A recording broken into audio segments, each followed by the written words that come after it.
Uma notícia-crime foi encaminhada ao Supremo Tribunal Federal com um pedido de prisão do ex-governador Ciro Gomes e do deputado federal Marcelo Freixo. A denúncia foi encaminhada pelo vereador Nicolas Ferreira, de Belo Horizonte.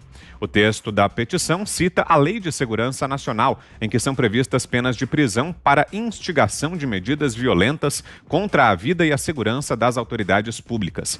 Foi exatamente essa a lei usada pelo ministro Alexandre de Moraes para decretar, no último dia 16, a prisão em flagrante do deputado Daniel Silveira, que gravou um vídeo com ofensas e xingamentos a membros do STF.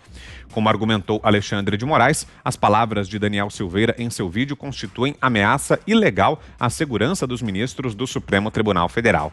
O ministro ainda asseverou que são inconstitucionais as condutas e manifestações que tenham a nítida finalidade de controlar ou mesmo aniquilar a força do pensamento crítico indispensável ao regime democrático, quanto aquelas que buscam destruí-lo juntamente com suas instituições democráticas, pregando a violência. Para justificar a prisão de Daniel Silveira, o ministro comandante dos inquéritos das alegadas fake news e dos supostamente atos antidemocráticos afirmou textualmente: o referido vídeo permanece disponível e acessível a todos os usuários da rede mundial de computadores. Verifica-se que o parlamentar Daniel Silveira, ao postar e permitir a divulgação do referido vídeo, encontra-se em infração permanente e, consequentemente, em flagrante delito, o que permite a consumação de sua prisão em flagrante.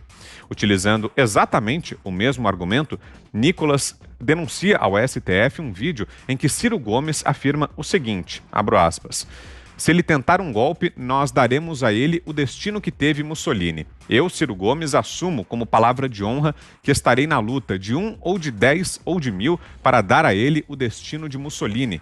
Fecho aspas. Como se sabe, o ditador fascista Benito Mussolini foi preso e executado por membros da resistência italiana em 28 de abril de 1945. O corpo foi levado a uma praça central de Milão, onde foi dependurado de cabeça para baixo em uma viga. Da mesma forma, a notícia-crime pede a prisão em flagrante do deputado federal Marcelo Freixo, com base em 2 publicações do parlamentar no Twitter. No dia 20 de outubro de 2020, Freixo postou em seu Twitter a seguinte frase: Bolsonaro genocida. No dia 15 de janeiro, o parlamentar escreveu outro post, abro aspas, impeachment ou morte. Aí para você a postagem de Marcelo Freixo. Queremos ouvi-la, Ana.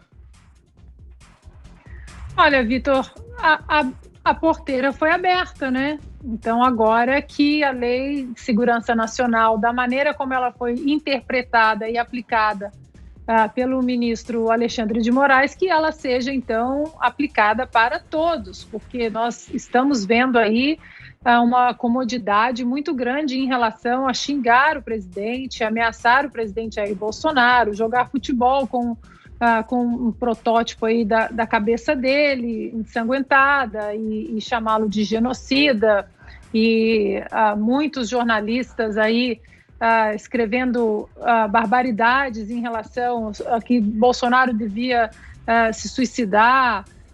Outros escreveram aí também com contas verificadas no Twitter que giraram a faca para o lado errado, que não foi tão fundo. Isso aí uma alegação aí de que o atentado contra então candidato à presidência Jair Bolsonaro, quando ele sofreu, que deveria ter sido feito de outra maneira para que ele morresse. Então, que essa lei, que a Lei de Segurança Nacional seja, então, aplicada para todos, né?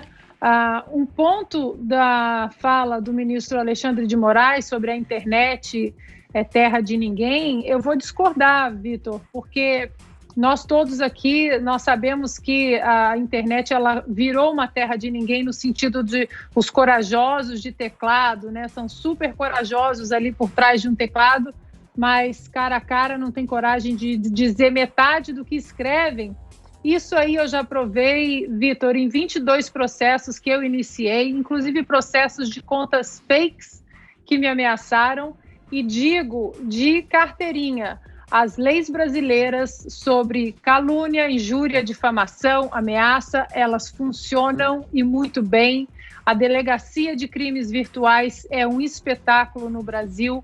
Então, para esse tipo de crime virtual, existem as leis e elas funcionam muito bem no Brasil. Agora, o ministro Alexandre de Moraes, é engraçado como ele enche a boca para falar sobre o ordenamento jurídico, né, como se ele respeitasse a Constituição e o ordenamento jurídico. Vamos lembrar, então, ao ministro Alexandre de Moraes sobre o desordenamento jurídico dele nesse processo. Começa com um inquérito totalmente inconstitucional, né, onde ele é a vítima, o investigador, a polícia, o procurador, o juiz. Depois, ali na prisão do deputado Daniel Silveira, ele escreve ali, nós ouvimos aqui a doutora Tameia Danelon nos explicou muito bem, mandado de prisão em flagrante, isso não existe, ou é um mandado de prisão ou é uma prisão em flagrante. Depois ele ignorou, né, absolutamente aí a imunidade parlamentar protegida na Constituição, no artigo 53, que eu faço questão de ler para os nossos ouvintes, abre aspas, os deputados e senadores são invioláveis civil e penalmente por quaisquer de suas opiniões, palavras e votos. Fecho aspas, artigo 53. Depois o ministro Alexandre de Moraes disse que a imunidade parlamentar não era absoluta e que o crime praticado pelo deputado Daniel Silveira foi fora ali do mandato dele, e por isso que a prisão, então, seria possível e descartaria, então, o artigo 53 da Constituição. Mas aí, nesse caso, ele também atropela o próprio entendimento do STF na ação penal 937, que diz que quando o crime não é relacionado ao mandato, ele volta, então, exatamente para a primeira instância. E depois, mais um desordenamento jurídico aí do STF, quando no julgamento da ação ali da manutenção da prisão, todos os 11 ministros, né, participaram, os que foram citados e ofendidos, eles teoricamente, porque agora a gente não sabe mais como a nossa Constituição vai ser protegida, eles estariam impedidos de participar dessa sessão, mas todos participaram. Vitor, importante a gente dizer que nós aqui sempre condenamos as palavras baixas, os ataques do vídeo do deputado Daniel Silveira, a maneira como ele usou, não foi o seu espaço na internet, não foi uma maneira adequada, mas a nossa Constituição diz que a Câmara é que tem que julgar isso, e aqui a gente não, em momento algum, defendeu as ações ou as palavras do Daniel, mas sim a Constituição e nossas prerrogativas institucionais, porque, Vitor, é bom a gente lembrar, né? Ninguém está acima da lei, mas ninguém pode estar também abaixo da lei. Diga, Augusto. Simples, o Supremo deveria ter recorrido, ter mobilizado a Procuradoria-Geral da República, apresentado uma queixa, o deputado seria julgado ou não, o Supremo deveria seguir os trâmites constitucionais e não fez.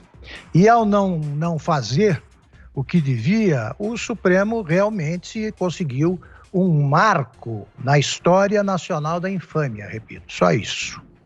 O ministro Alexandre de Moraes, eu aproveito, antes de falar do que ele fez, falar mais longamente, eu aproveito para adverti-lo sobre mais um erro de português que ele costuma cometer quando fala, são vários, né?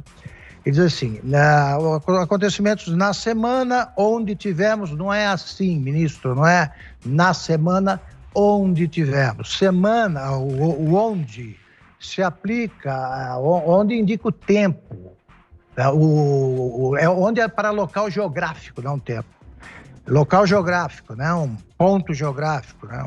Tal cidade onde, quando é semana, é período de tempo, então é na qual, durante a qual, coisas assim. Dá uma olhadinha em livros que o senhor publica, escritos por outros, que ali deve estar certo o uso, deve acertar o uso de coisas assim, tão singelas, né, ministro? Agora vamos lá. O STF, graças ao STF, o ministro Alexandre de Moraes especificamente, e ambos com a conivência do Congresso, eles acabaram criando o que pode ser chamado de imunidade parlamentar relativa.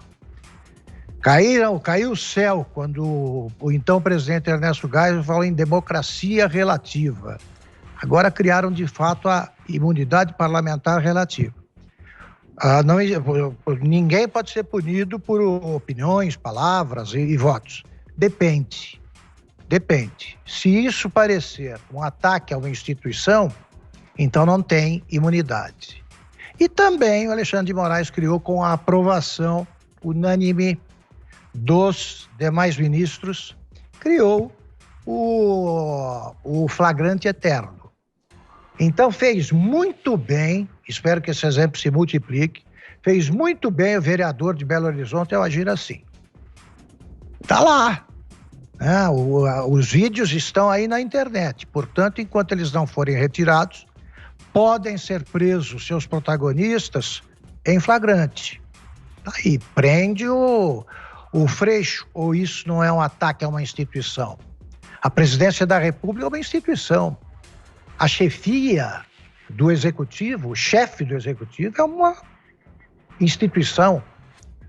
Da mesma forma que o Supremo, o Legislativo. Então, é para tomar providências. Ou explicar por que não toma. O Supremo está... De novo, né? Sempre que eu falo o Supremo é com a conivência do Congresso por causa dessa decisão, da Câmara. O Supremo trata o Brasil como se só existisse aqui a extrema-direita. Todo mundo que se opõe ao PT, ao Lula e aos seus apaniguados é de extrema-direita. Não existe extrema-esquerda, o Freixo não é. O Freixo é um democrata, esquerda democrática. Não existe isso. Não existe. Quem admira a Venezuela admira a ditadura. Quem admira Cuba admira a ditadura e gostaria de implantar uma versão brasileira. Aqui. É uma versão tamanho família de Cuba, da Venezuela. Agora, esses não existem. Esses podem falar o que quiserem. O genocida não é dizer que o presidente é genocida não é o ataque a uma instituição.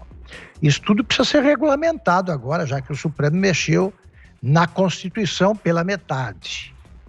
Mas pode o ministro Gilmar Mendes acusar o Exército de ser cúmplice de um genocídio comandado pelo presidente da República? Isso pode? Ninguém pode fazer nada contra o ministro do Supremo que insulta outra instituição? Então vamos lá, eles votaram por unanimidade nesse absurdo. Eles agora que encarem as consequências, porque isso aí é o que tem de fazer quem sabe combater os absurdos do Supremo e dos deputados, dos parlamentares de modo geral. Fazer o que fez o vereador de Belo Horizonte. Vamos lá, prenda esses também. Está aí, vagando pela internet, aquele vídeo que nós já mostramos aqui, do Zé Dirceu dizendo que não existe como poder o Supremo. Aliás, precisa tirar o Supremo, é uma corte constitucional. Então precisa tirar todos os poderes do Supremo. Isso é defender o fechamento do Supremo. No entanto, em vez de receber um processo, ele recebe um habeas corpus, Zé Dirceu. Ele é um dos protegidos, um dos bandidos de estimação do Supremo. Então é hora de deixar muito claro se esta lei valeu para um deputado, se essa decisão, ou se é uma decisão para todos e, portanto, foi criada a jurisprudência. Tá? Não vem falar em marco, não, que ele não sabe o que significa. Pode ser um marco da história da infâmia mesmo. Ele acha que é um marco do combate aos inimigos da democracia. Está ficando louco. Está ficando louco. Quer acabar aqui com a democracia? Querem acabar com a democracia os que defendem o controle social da mídia, os que acham a Venezuela uma boa, ou os que choram quando vão a Cuba, caso do Zé Dirceu, quando ele encontrava o seu padrinho, Fidel Castro, que o apelidou de Daniel, quando ele treinou com balas de festim para ser guerrilheiro, o guerrilheiro que nunca foi.